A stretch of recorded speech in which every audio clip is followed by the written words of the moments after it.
amico ti scrivo, così mi distraggo un po'. E siccome sei molto lontano, più forte ti scriverò. Da quando sei partito c'è una grossa novità.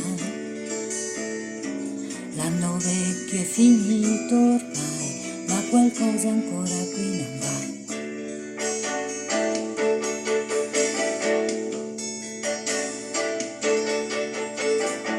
Si esce poco la sera, compreso quando è festa, e c'è chi ha messo dei sacchi di sabbia vicino alla finestra, e si sta senza parlare per intere settimane, e a quelli che hanno niente da dire del tempo ne rimane. Ma la televisione ha detto che il nuovo anno porterà una trasformazione, tutti quanti stiamo già aspettando.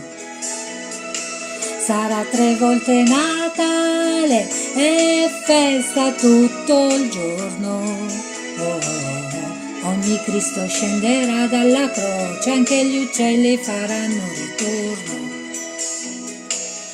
Ci sarà da mangiare e luce tutto l'anno.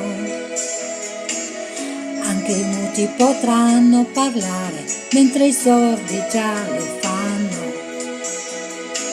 E si farà l'amore, ognuno come gli va.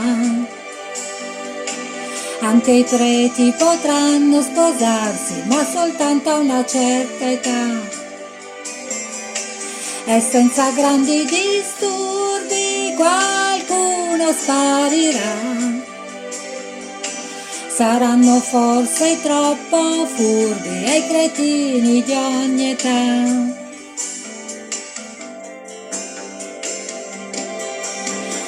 Vedi caro amico, cosa ti scrivo e ti dico, e come sono contento di essere qui in questo momento. Vedi, vedi, vedi, vedi, vedi caro amico, cosa si deve inventare per poter riderci sopra, per continuare a sperare. E se quest'anno poi passasse in un istante, vedi amico mio, come diventa importante che in questo istante ci sia anch'io. L'anno che sta arrivando, tra un anno passerà. Io mi sto preparando e questa è la novità.